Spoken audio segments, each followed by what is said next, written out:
So this is the dashboard I made for U.S. housing development and economic indicators. So at the top, I have some KPI indicators, specifically the median income in 2023 per state.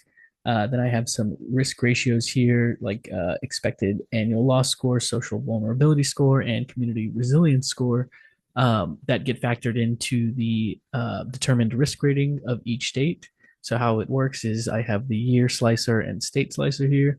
So if I want to select, say, to go more recent, 2021, and I want California.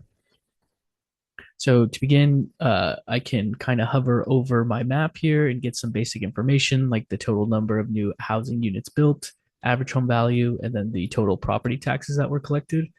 And then over here, I have new housing units plotted against housing value, just to kind of make a recommendation, to see, say, there's less housing units being built, and yet the value of those homes are a lot higher when compared against the median income for someone in California. It kind of suggests that, you're kind of at this high risk rating, in itself because the income isn't lining up with the value of the home.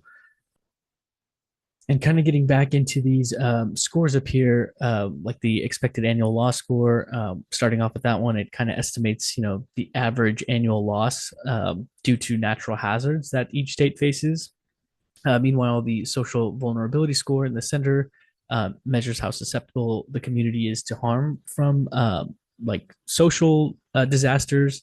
Um, and while the community resilience score is focused towards a community's ability to kind of prepare for and respond to those natural disasters. So all of those kind of get factored into the risk rating at the very end. And California, you can kind of see why those scores are just given the nature of the state. This final chart down here kind of groups new housing units that were built into what categories they were based on the year. So, see, in 2021, I mean, it's pretty obvious that you'd see um, less housing units being built in states that do show a very high risk rating.